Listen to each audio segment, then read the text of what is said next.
Hi, this is Linda Akutagawa.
Hi there.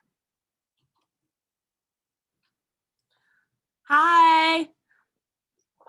Hi, Amanda. I think you're the one that I received the invitation from. Yes, you are. How are you? I'm good. Thank you.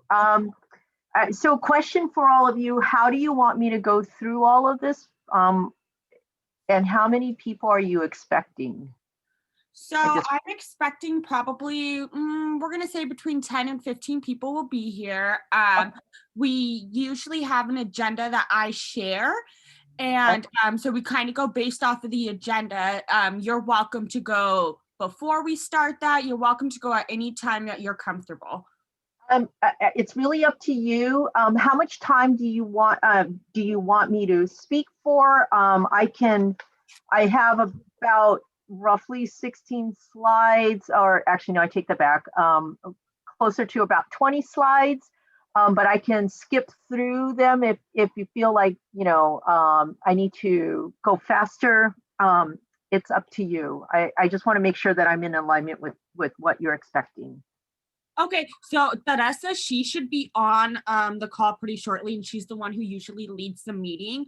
I mean, I'm gonna recommend she'll probably want to go through the agenda and then give you as much time as you would need to go over your PowerPoint. But once she's on, I'll let her probably make the official decision and see how she wants to go about it. Okay, and then I have that the meeting itself is going to be about an hour, so I'm going to assume that you're not going to want me to talk for an entire hour and that there will be Q&A and other things like that? Correct, yes. Okay, perfect. Okay, Hi, so Linda. right now I'll show. Hi, Amanda. Michelle. How are you? Hi, Michelle. Hi. Thanks. I'm sorry I wasn't able to join you on the call the last time, but thanks for inviting us to join you. Yeah, no worries. Actually, this will be much better because there's more people. I just, the first time was more like just kind of know exactly, what you're looking for, and so I think it's better that you came here so you get to meet everyone. Mm-hmm. Yeah, definitely, and hopefully. We appreciate these opportunities to just, talk about redistricting. I know that it's as I've been told, it's not a sexy topic. And hopefully we have also the other callers joining us too. So Okay. we invited them as well.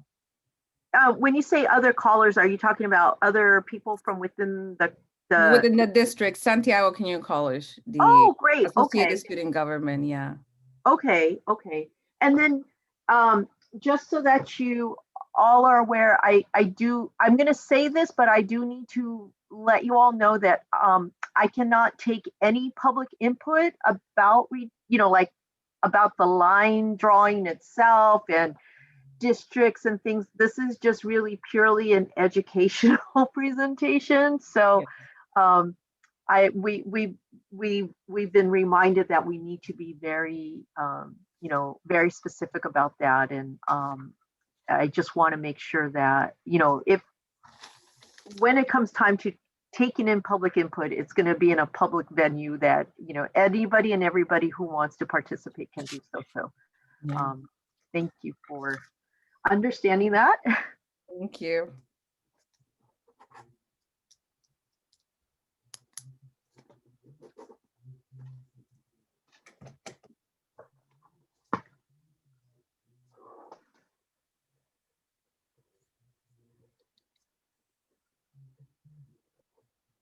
I know a couple of your colleagues from many, many, many years back, and probably you may not even know them, but a couple people that I know, Henry G, who retired last year as VP of Student Services at Rio Hondo. He used to be at Santa Ana College when it used to be called Rancho Santiago.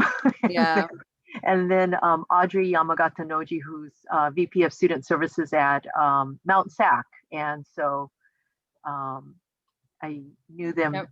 When I first met them, they were at Santa Ana College or Rancho Santiago at the time. Wow. Yeah, I know. It's like very way, way, way back in the day. So yeah, and I read you also work for an organization, or you're the person, the CEO of a nonprofit organization for Asian Americans. Yes. So awesome.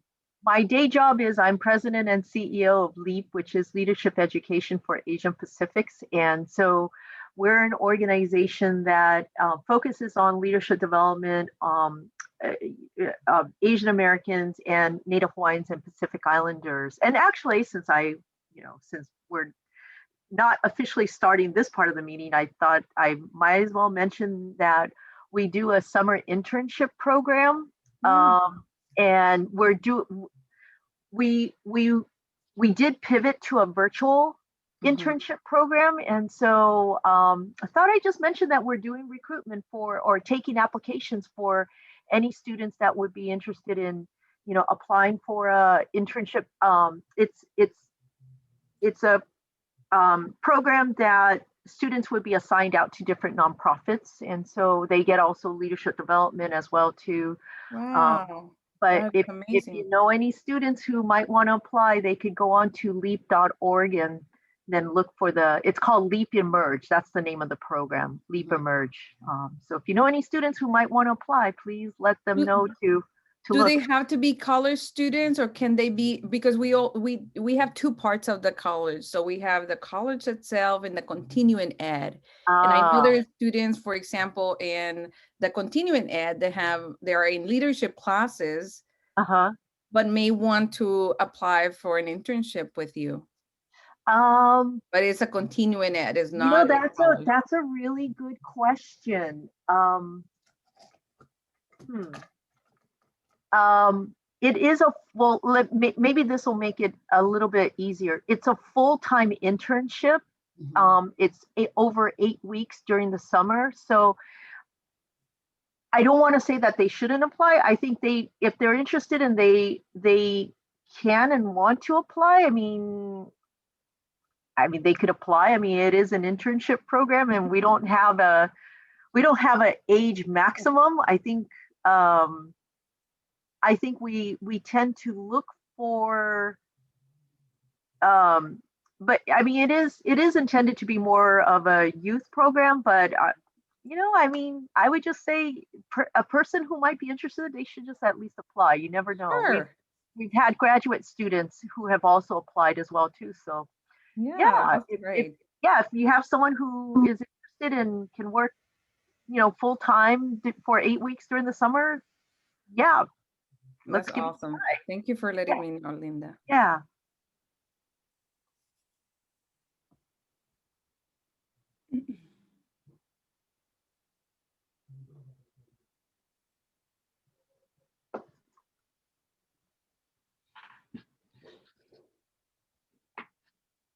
So I texted Teresa and she hasn't responded yet. So I'm sure she'll come on the call when she's available. So I would recommend maybe now if you wanted to start the PowerPoint, and I could stop sharing my screen until she gets on the call. Okay.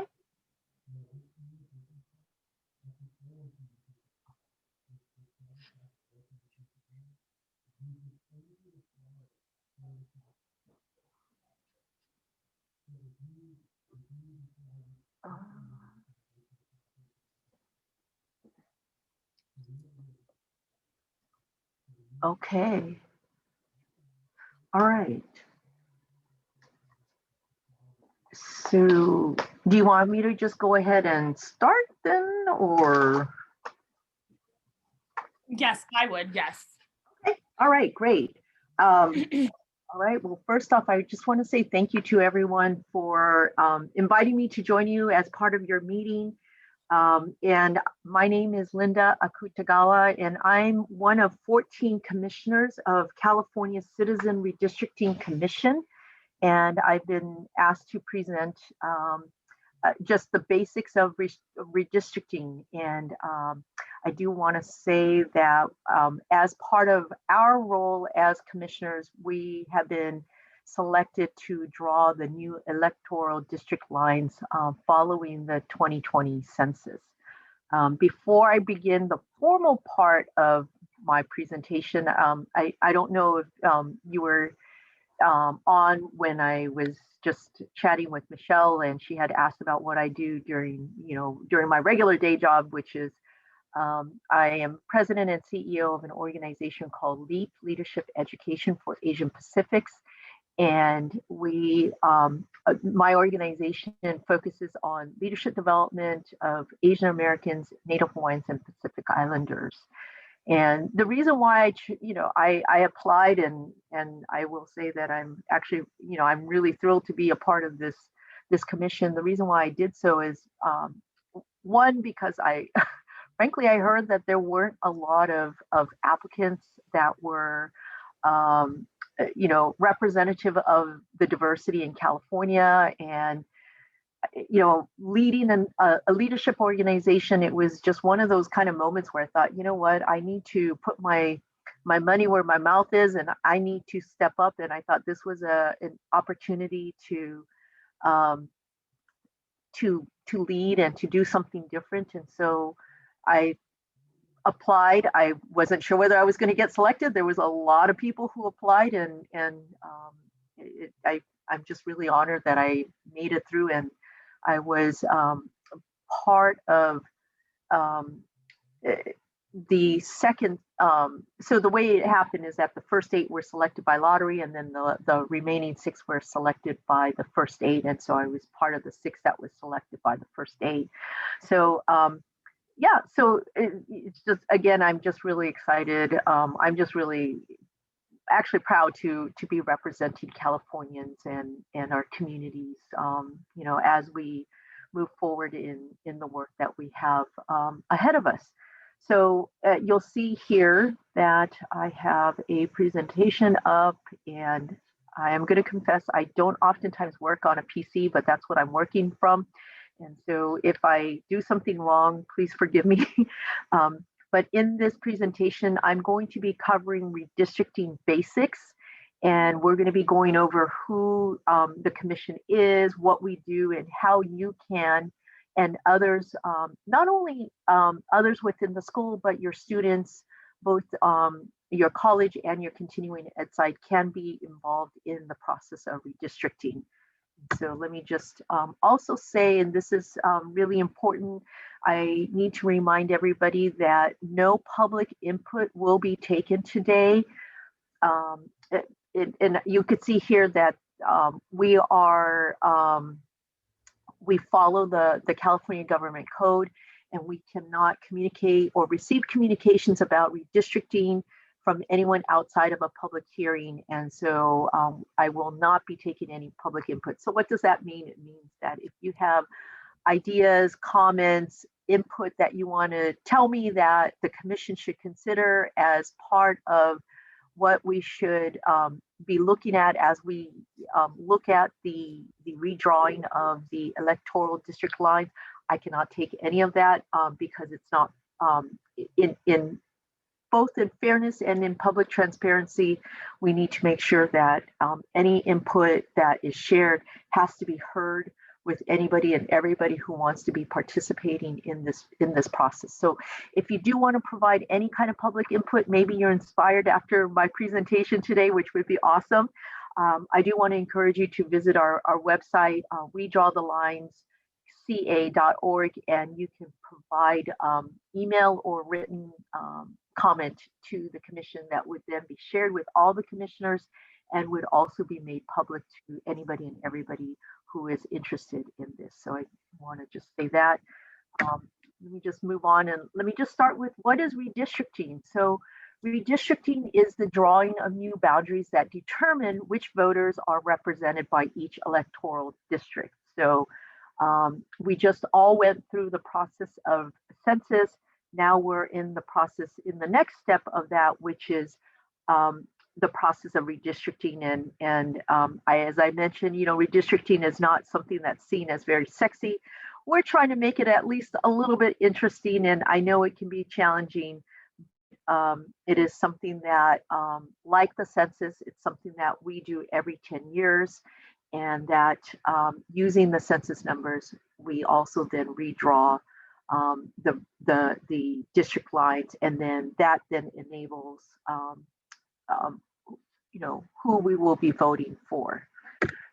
So in terms of this process, your voice, one of the greatest powers of the people of California is to elect our own representatives to conduct the business of our government. So how the district boundaries are configured can make the difference between empowering and maximizing our voices as voters, or minimizing and muting our voices as voters. And in most other states, it's typically politicians that redraw the district lines. And what often ends up is that we see safe districts, drawn in ways that allow them to stay in office instead of really taking into account what is best for the people of the state, in our case, the people of California.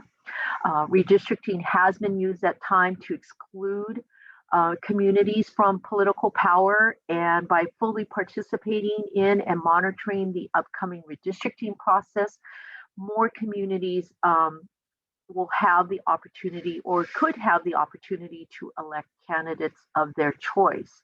So speaking up about your community is critical to helping your community to the extent possible. And this ensures that your voice will be heard by your elected leaders when it comes time to making decisions such as the quality and funding of education, especially whether it's your child's education, or in this case, the education of those that you're serving at through the community college district. And also, it can also have impacts, for example, and this is, I think, oftentimes brought up, your tax rates. So your input is valuable in shaping the new political boundaries. And so, by the way, when I talk about this, please think about it in the context of your work communities, but also the where you live communities. Redistricting has impacts on all aspects of our life. So why do we redraw district lines? We redraw district lines because it's important that we keep in mind that communities do change. People are born, people die, and people move. And so because of that, it results in communities, some communities growing, some communities shrinking in size. Areas that were once roughly, or the same number, could become unequal because, again, people are born, they die, and people move. And so again, every 10 years we go through this process. And so these are some of the reasons why we draw these lines. But as communities change, I think it's important for us to remember that our districts need to be updated to reflect the changes in our communities. So why does representation matter? Representation matters because the US Constitution requires that each American receives as close to equal representation as possible in the government. So one congressional district shouldn't include more people than another congressional district. And so as populations change over time, the district lines also change, so it can leave some districts and then therefore some people overrepresented and other people underrepresented. So if you have less people in a district, that means that whoever represents that district doesn't have to represent as many people. If you have too many people in a district, that means that representative has more people that they have to not only represent, but that they also have to try to ensure their voices are heard. And again, this happens every 10 years after the census. So as the federal government publishes their updated census information, California must redraw the boundaries of the congressional seats, the state Senate seats, the assembly seats, and the state board of equalization districts, so that each district correctly reflects the newly counted populations. Now, again, redistricting is based on the idea that our voices should be represented fairly and that each district should have the same number of people. Census results are used to draw these new maps to account for ways in which, again, people are born, they die, and have moved across regions, states, districts. At the federal level, reapportionment does take place to reallocate US House seats amongst the states. This too is done after each national census to ensure that seats held by states are in proportion to the size of their populations. And California currently has 53 House seats, and after we get the updated census numbers, we may see that the number of House seats, House of Representatives seats, may change. So we have talked about, the elements of redistricting, but let me also mention that we have some case studies about how redistricting has been used by politicians to keep control of congressional seats, and in both Maryland and in Pennsylvania. And so in 2012, Pennsylvania Democrats received 51% of the votes for the US House of Representatives, but they only won 5 of the state's 18 seats. That accounted for only 27%. And in 2016, Maryland Republicans received 37% of the votes for Congress, but only won 1 of the 8 congressional seats, which accounted for about 12.5% of the total seats. In California's 5 election cycles from 2002 to 2010, only 1 California seat changed parties, and only 2 incumbents lost in all of the 253 congressional in all of the congressional electoral seats. And so you'll see that a lot of it is due to gerrymandering that can happen, which will then determine or enable people to be in specific seats that are safe. Now, I did talk about this very briefly. I talked about, I just mentioned this as well too. This is why independent redistricting commissions were created. So in the state of California, the statewide redistricting commission is independent to remove politics from the process. So I will say that the statewide redistricting commission is only independent. We are one of several redistricting efforts that are going on across the state. So at the county level, you'll see that 58 counties are also engaging in redistricting. Some will have their own redistricting efforts. At the city level, there are 482 cities in the state of California. Some will also have their own process as well too. School districts, there are 977 school districts. Some school districts also have their own process, and then there are other redistricting efforts across water districts, including community college district as well too. And so, Linda, yes. Linda, excuse me. Hi. I want Hi. to introduce myself. I'm Teresa Mercado Cota, and I have the pleasure of partnering with all of our people here on the call. Great. Our meeting, I do apologize for being late. I'll share a little more as to the reason for that. And thank you for your presentation. I did want to ask a couple of things. We have a 1-hour meeting, and so we're, about how much longer is your presentation? And can we get a copy of it also? Yes, I believe we can share a copy of it, and thank you for saying that. Then let me just go ahead and do this then. I will not go through every single slide that I have because it's going to be a little bit much. Yeah. I think then let me just do this. How much more time do you want me to take? Because then do you think that maybe, I'm thinking about 5 more minutes. The only reason is because we really want to get to, how we can participate and partner, and we need some time to dialogue amongst our, with this group, with you. And then we also have a few other items on the agenda. Will that work? That will totally work. No problem. Thank you. Yeah, and I apologize because I was handed a very long presentation, and sometimes it's hard to know how much you want me to go through. I know. Well, this is wonderful. I think if we could get a copy, that would be wonderful. And then, we just want time for us to be able to dialogue a little bit and look at what is really needed, for us to help out. Okay. That would totally be great. Let me get to the meat of what we really can talk about. Okay.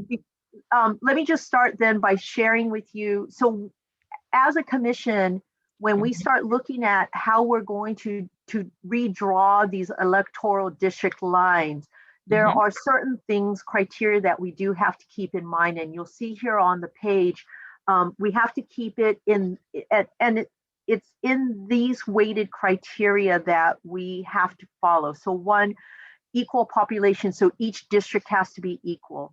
Secondly, we have to keep in mind the Voting Rights Act as we to ensure that minorities have an equal opportunity to elect representatives of their choice. Third, when we draw lines, they have to be contiguous. So all parts of a district have to connect to each other. Four, and I think this is the part where I would say could be of most interest to you as a group, is communities of interest. So districts must minimize the division of cities, counties, neighborhoods, and communities of interest to the extent possible. So for example, as a community college district, or perhaps in specificity, Santa Ana College, you would think that Santa Ana College would not be cut in half, like one half of Santa Ana College and the other half of Santa Ana College should not be cut in half and be represented by, 2 different district lines. Or there could be a portion of the community college district that you may say, hey, we all need to be in one contiguous district instead of being in multiple districts. And I think from that perspective, Santa Ana College, maybe the communities that surround the college, you may say we all need to be in one district. And so that's what would be considered a community of interest. The school and those who may see the school as the center point of a community, that's what's meant by that. Now, 5, the 5th one is geographically compact. So it should be that, again, going back to contiguousness, it has to be such that the geography is compact so that it's not super spread out all over the place. And 6, where practical, we want to try to keep each of the districts within a district. So like a Senate district will be comprised of 2 adjacent assembly districts, and the Board of Equalization districts will be comprised of 10 complete and adjacent state Senate districts. It's not going to be like, a little bit here, a little bit there, and they're not going to be, disconnected from each other. So what I think what's most interesting, like I mentioned, is the communities of interest. And I think this is the part where when we talk about soliciting public input, this is the part where we're going to want to hear from all of you, from your students, from the community that surrounds the school, because you may feel like they may feel like they have a vested interest in aligning with the school, because maybe you have some things in common that you feel like make it so that a representative should keep in mind what you all are about. And so, communities of interest can be described both geographically, landmarks like the school, boundaries, but it's not always going to be geographic. So I do want to just say that. What we want to do is we want to encourage people to participate in the process. There's many different ways that people can. Public input is one way, but it's also, just organizing your communities, understanding, what the goals are that you're trying to accomplish, and also being able to advocate. We do believe that just like anything, if we're not speaking up for our own communities, then who is? And you are best qualified to speak up for your communities. I do want to say that we do have what's called a communities of interest tool that's online, and you could submit your community of interest and what you would say is a map of your community of interest. You could provide public input via the tool at drawmycacommunity.org. And I would, like I said, I will share this with you all now soon after this, but I just wanted to let you know that I'm going to skip through this part. In terms of our timeline, I will say, with the census numbers now being released to the states at the end of September, the actual line drawing part will not begin until the fall, most likely, probably not until the end of October, beginning of November. So I will say that we will need to continue. This timeline is not complete. We were originally supposed to submit our maps by the 15th of December. I think now we're looking at, if we're lucky, mid-February. We're also running up against, like elections and other things like that. This is very fluid. So I will just say that our education, but also time for people to think about, what is their community of interest, even though we may not be starting the actual drawing of lines until we get the census numbers, we will be taking public input continuously from now until, when the final maps are submitted. Well, I think for that, oh, thank you. I think for that though, regarding the dates, I took a picture because, just keep in mind that we run on a semester basis. And so the best time to obtain student input is during the semester. Summer is not as good. And then if you're looking, September is not as good because students are just starting classes. So it's like towards the end of September, October. So, when you're looking at like a college like ours or other colleges or universities, just to keep that in mind for us, at least, that's why we want to get to talk through this, because we want to know, okay, what can we do right now with our students, so yeah, thank you. Yeah, actually, in some ways, maybe the delay does make it, may make it useful in a way that, because we're not going to receive the census numbers, then there's going to be some some processing of the numbers by the statewide database, which takes in the numbers and then makes it so that it's ready for us to use for the actual drawing of the lines and the maps. You know, it's going to be during the fall semester, and so students will be able to be actively engaged if they want to really give input around one about communities of interest. And also once we draft the actual maps, we're going to go back out. That's our plan, to go back out to communities to ask, here's the draft.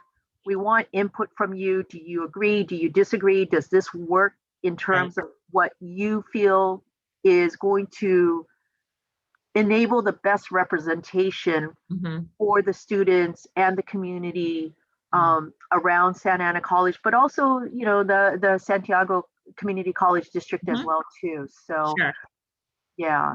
No, that's very helpful. I mean, basically, yes, you're right. Rancho Santiago Community College District. In fact, the lines were redrawn a few years ago, you know, for our district, and we incorporated more of Garden Grove, you know, into our area here. But you know, it's so it's like we have the Rancho Santiago Community College District, and then we have our two large campuses, Santa Ana College, which is 106 years old, and then we have Santiago Canyon College in Orange, which is about 20 years old. And then we have several sites in the community, like the Sheriff Academy that borders on Tustin and Santa Ana, and our Centennial Education Center. And so that we have other sites, large sites in the community also. So this is very helpful. And I think what I want to get to now is to determine, you know, how we can support these efforts with our faculty, with our staff, and with our students, and then maybe open it up to the group if there's any questions or comments, you know, from the group, you know, to share. So I have a question for you based on what you just said. In terms of faculty, do you feel like it would be both either appropriate, or would there be an opportunity for myself or any other commissioner to come and to be able to talk to the students during this spring semester just about the basics of redistricting, so that people are aware and they could start thinking about, you know, what does this mean? What does this mean for me? They could take it back into, you know, both their families, but also their communities, to really talk about, you know, what this means for them. And then in terms of the students, besides, you know, the what I would call the public education part, what follows after that is how can it would be great in terms of thinking about and I think this is the part where you and your team is going to make is going to be important, you know, talking to the faculty, talking to administrators and staff, talking to students about what kind of input you want your you know, I would say your teams, your faculty, staff, and students, what kind of input would you want them to be giving as it pertains to, you know, the district, the community? Again, it connects back to communities of interest.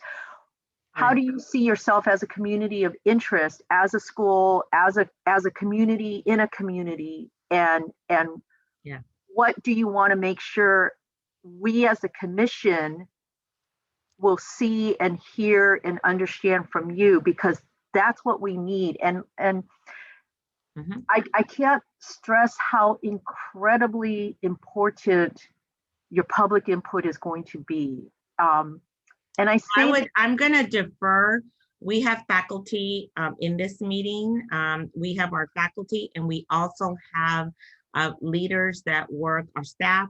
We have staff here represented, and then we also have people that work directly with our students. So I would say I would open it up to this group. This is a fantastic group to connect with, and so that we can kind of plan out what we might want to do right away to support these, you know, these very important efforts. So I'll open it up to the group. Okay.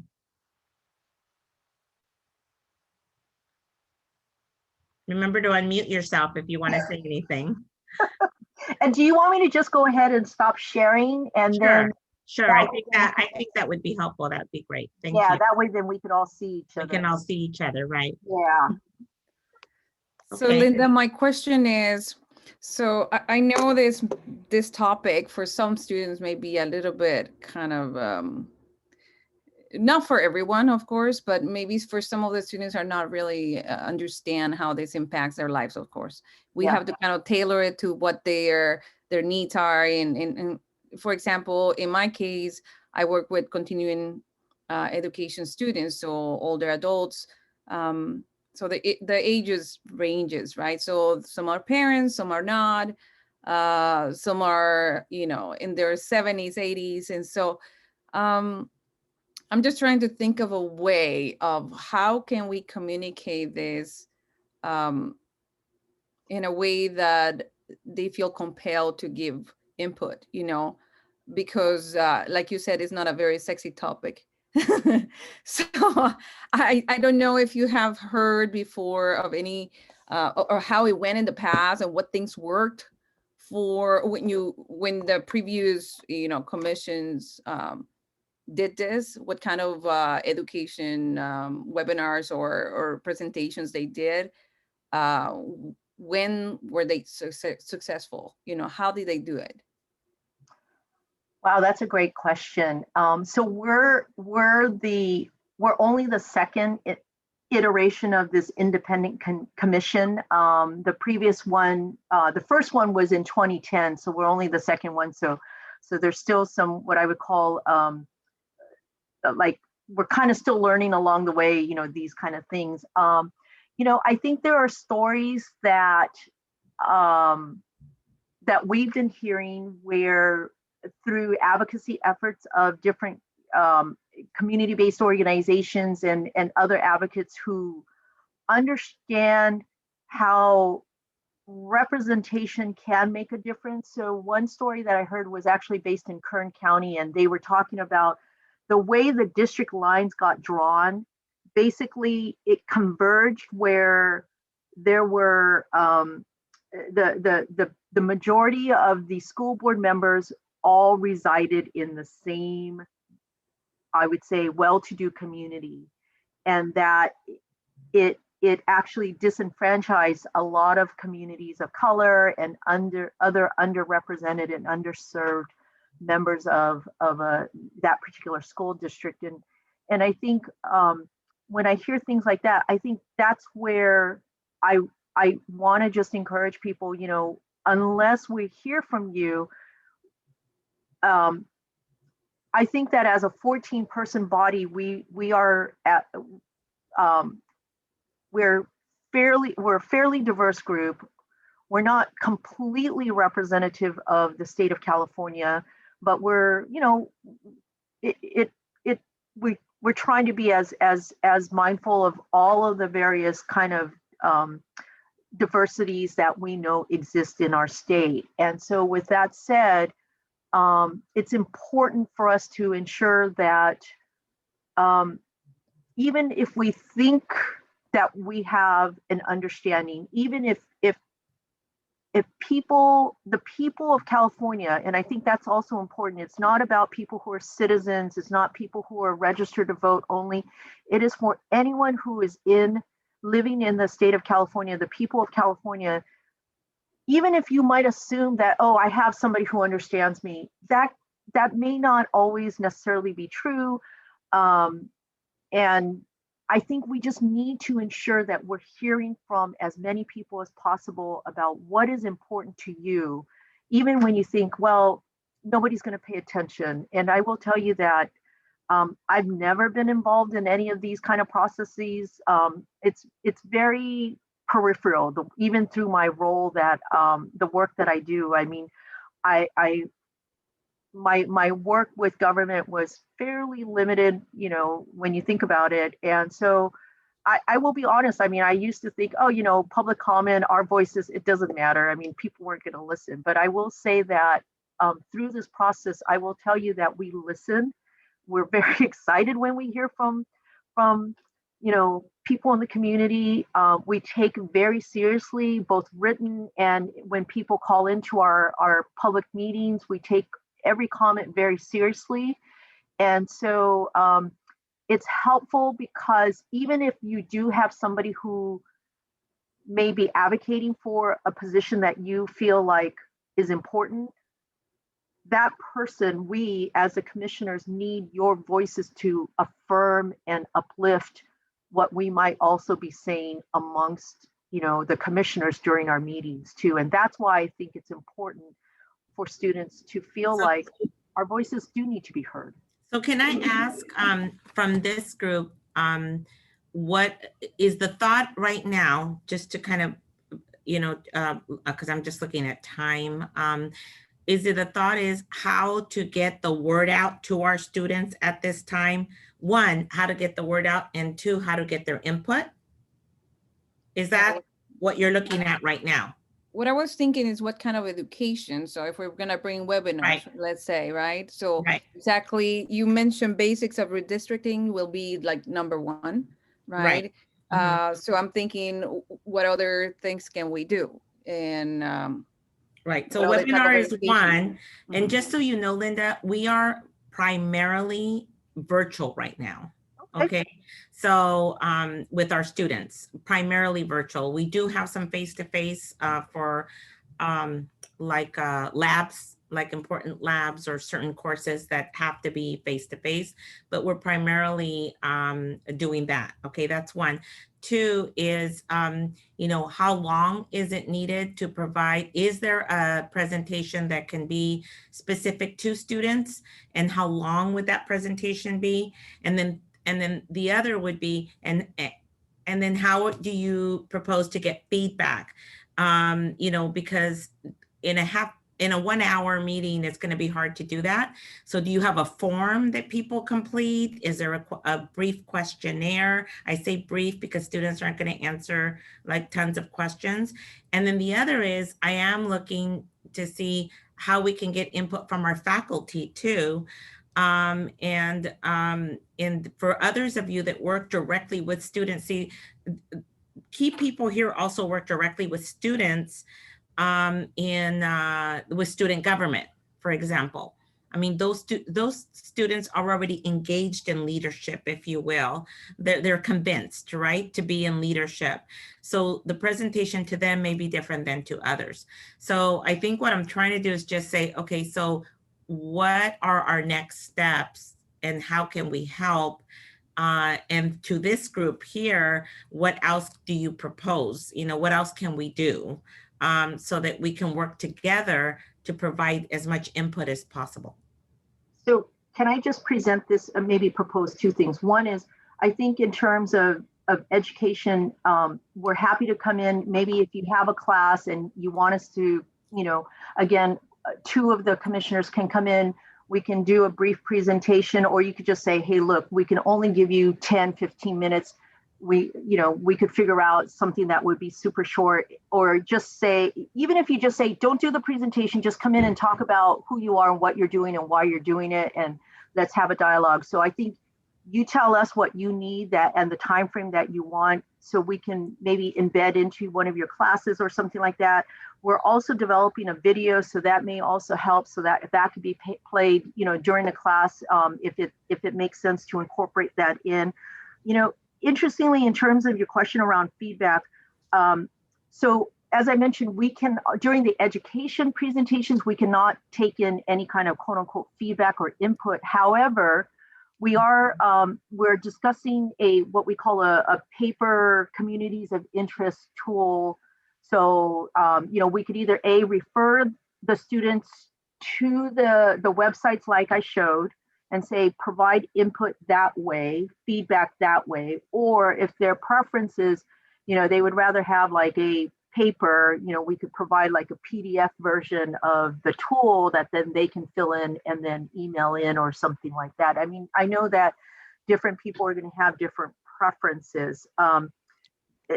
Those are just some quick ideas. And we want to go where you're already gathering instead of saying, let's create something new. If there's a place where you're already doing things where students and faculty and administrators are already gathering and you just want to invite us in to either talk or make a presentation, we'll work with you. You know, either way is fine. Yeah, so I think what Michelle was touching on earlier was a lot about messaging and how to reach our particular population of students, because we have, you know, such a diverse population, and, you know, we have to ask, like, why does this matter to them? And a lot of our students are immigrants, aren't eligible to vote, might be undocumented, might be in housing, not have stable housing, you know, situation. So it's reaching these already hard to reach populations, like the census was hard enough. Yeah. So I think a little bit in terms of like tweaking the messaging would really help from the commission to specifically speak to our population. And then I think the other question I have is, you know, the census collection, and all of us were involved in that effort. There were a lot of unique challenges, you know, with collection in terms of the pandemic and just the changing timelines that even we were confused about. And so I was wondering how the commission was dealing with the issue of having that data that might not be as accurate as it has in previous collection periods. Yeah, and that's a great question. We're trying to figure out all that. So we work with the statewide database, which is housed at UC Berkeley, and they are they are the, I guess they're contracted by the state legislature to accurately, you know, clean up the numbers, I guess.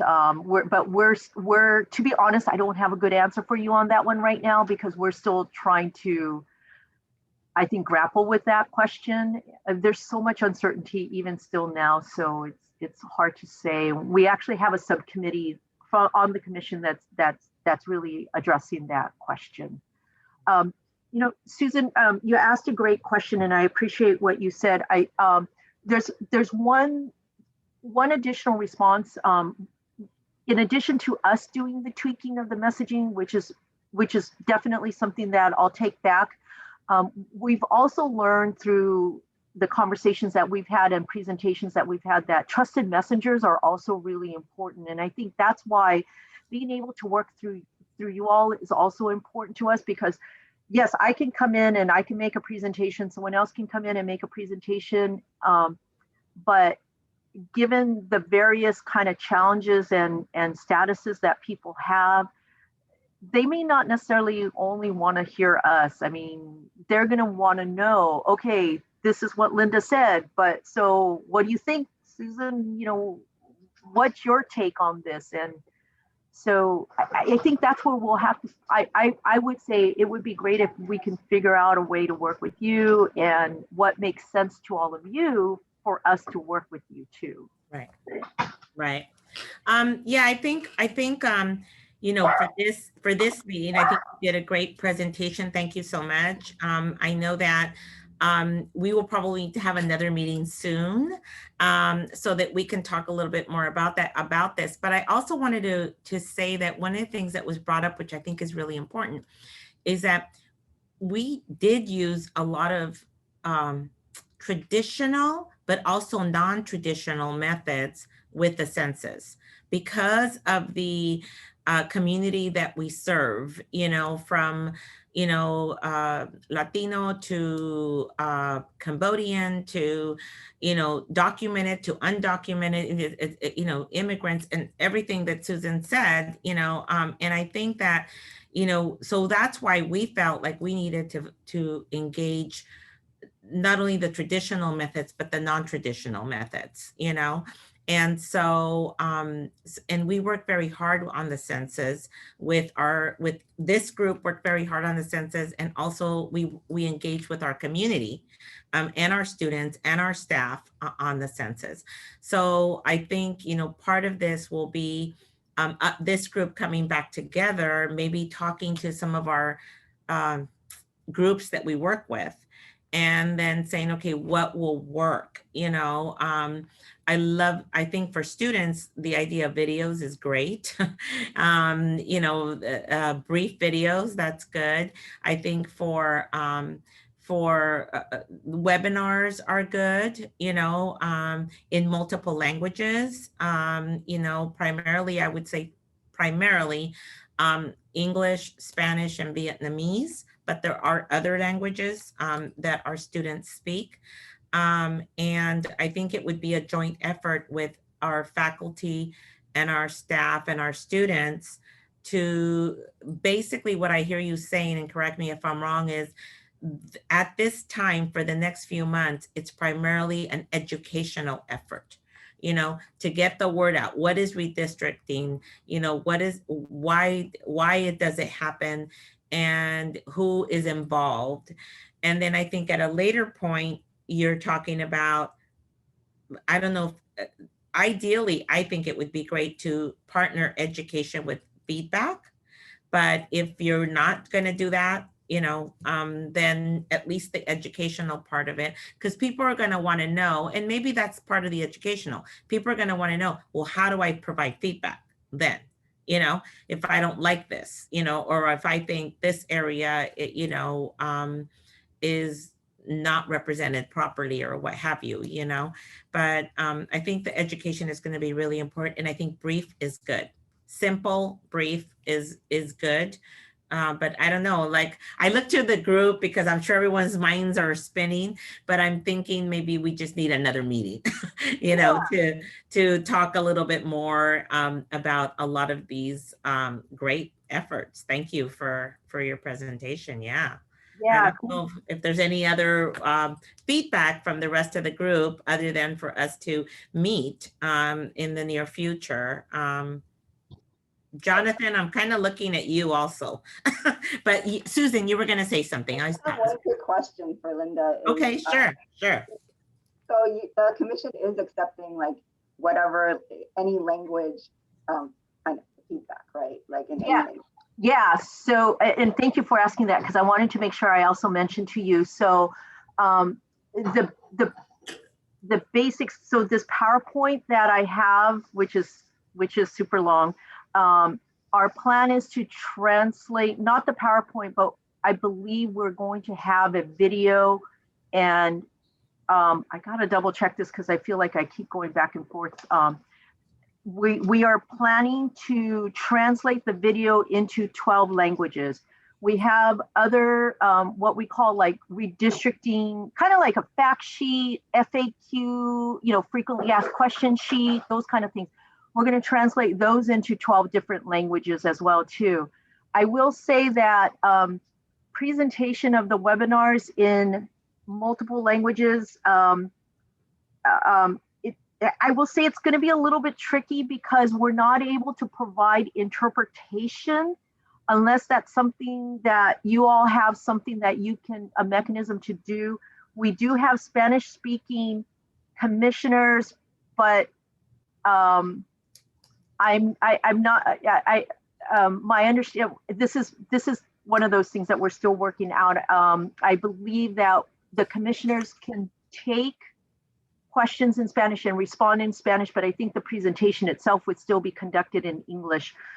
In terms of public input, like written input into us, any language is fine. Because, yeah, we know, I mean, we do know that there's a range of languages, and even though officially our outputs will be in the 12, the inputs can be in any language, including, for example, some of the African languages that may not be part of the top 12 languages in the state of California, and as well as some of the other, you know, like Southeast Asian and Pacific Islander languages as well too, that would not be included. But if individuals want to provide input in language, we'll take input in language. The communities of interest tool, in which people can start to draw their own maps, that is available now if they want to start doing that now.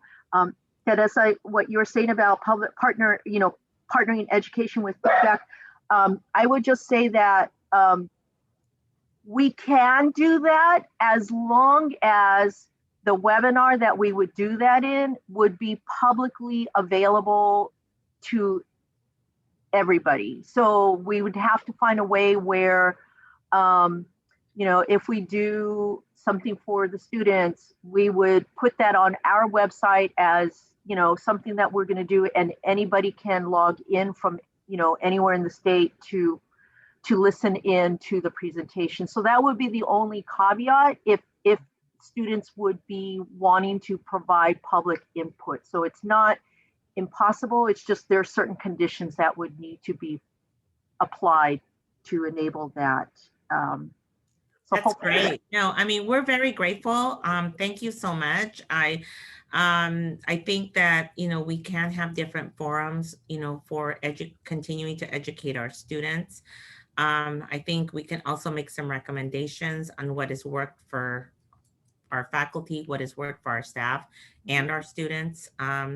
I think this is very, very important, very important. Yes. And so we really do appreciate your time and being with us, and just spending this quality time with us. I think, and I appreciate everybody else's time also. Thank you for coming together.